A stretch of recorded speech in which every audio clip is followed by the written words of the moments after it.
I'm going to do, her daughter tries to follow her makeup tutorial. And ang gagawin kong makeup tutorial is yung Valentine makeup tutorial. So, let's start. Feeling ko lang meron. Now, I'm gonna prime. I'm gonna use 2 primers right here. First one I'm gonna use is this ANAK Mineral Cosmetic na primer. Gagamitin ko yung mga ginamit ni Mami, which is ito, yung ANAK Blur Makeup Primer. Lalagay lang sa dito, yung cheek na sa pagkakita ko, dito nalinagay, dito. Tapos, ito, lalagay naman sa dito. Tapos, next ito, lalagay natin dito, pang oil control, wala naman akong oil. Pero, you don't have to use an oil control cream. Kayo ay normal to dry skin naman. Pero you have to follow eh. Nalagay ko na eh! Taas na ulo mo, wala ka na sa cream. I'm gonna use 2 BB creams right here. Dalawang paborito kong BB cream. This one is the MUSA BB cream. The Bello BB cream right here. So, yung ginamit ni Mommy is itong Bello BB cream. Tsaka yung MUSA, yung favorite niya. Ito, nakikita kong ginagamit niya ito lagi sa routine. Hilig-hilig ni Mommy sa SPF. SPF is life. Taas mo yung ulo mo, oy!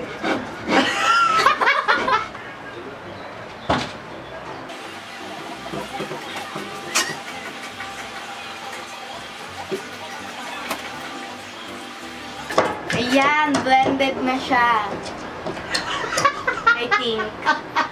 Now, since we wanted a flawless looking skin, magko-concealer ako. Etong concealer ko, natural looking concealer lang to. Hindi to yung heavy duty na concealer. This will ensure na yung mga under eyes ko or red spots sa mga mukha ko is mawawala. Awas dito. Huwag mo ilagay siya. Well, wait. Kain lang. Meron akong dark green yan eh. Kailangan ganyan. Kasi, syempre, ganun kasi mag-focus. Pag maganda ka, ganun kang focus. I'm gonna use a loose transparent powder right here. Ayoko na kasing magdagdag ng additional coverage dun sa binigay ng baby Gagamitin sa ko is akin. yung Nichido. Last time ginawa ko to kay Mami, umubo siya. So, dialogue!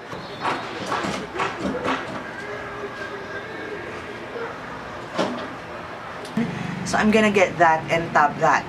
Para walang ma-move na product sa aking skin, I'm just gonna tap this. So, yun. Nalagay ko na siya sa cheeks ko. Sabi ni Mami, i-dab lang na. I'm gonna bronze up. I'm gonna use this Fashion 21 Single Blush on an M02. Magbabronze tayo. Gamit to. Oh!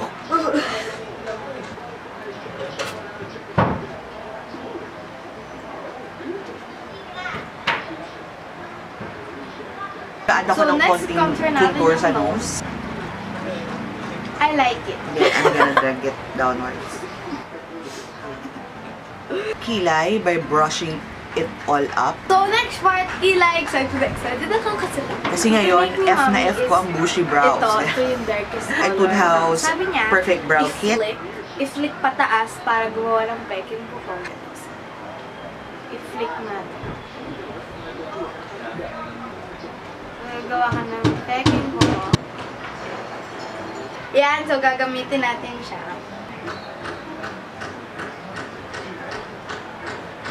Yung brow mo kita na? This one. I use this Ever Bilena brow palette right here, and I'm gonna use this 2 shade. One and this one.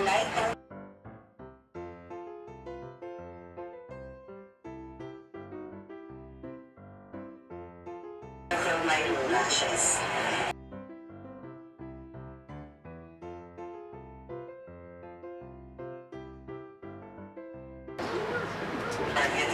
Mas gusto ko mag-focus siya sa mata ko. So, I'll make it up po rin ng very natural at maganda. Nagnan yung mata ko. So, I'm gonna use a few lashes today. This one is the nature. Hala! Hala! 10 years to. Makaka 30 minutes. Malapit na malapit sa lashes, ha?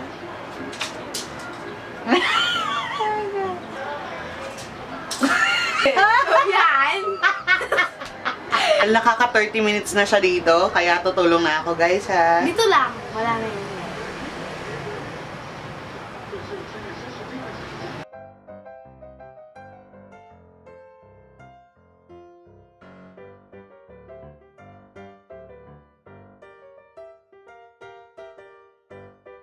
Yung kalit mo, wala nang ibang titingnan yung ikaw na lang. Waterproof liquid eyeliner. I'm using the Shawil Makeup liquid eyeliner right here. At lalagyan ko yung mga gapses.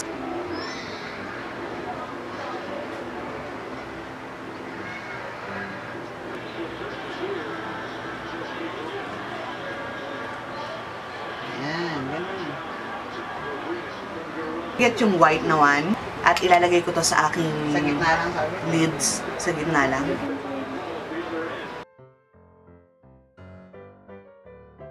Gagamit ako ng blending brush. Etong blending brush na to, babasain ko siya ng tubig para dumikit siya sa kutis ko.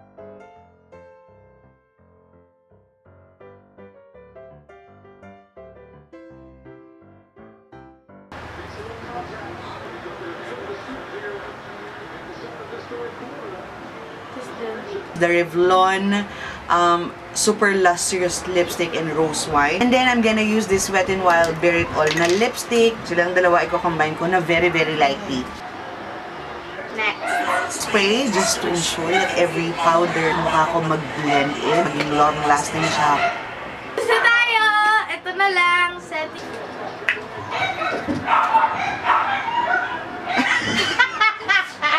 Feeling. Malayo, malayo.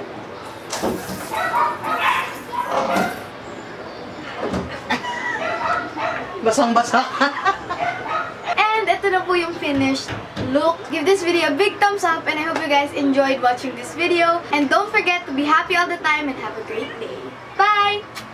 If you want to see my mom's latest video, click right here. And kung gusto nyo mag-subscribe, click nyo yung pagmumukha ng mommy ko right there. And lahat ng social media handles ng mommy ko, nandito sa baba. Special shout out kay Tita Nen, QD. Hi Tita Nen, we love you and see you guys later. Bye!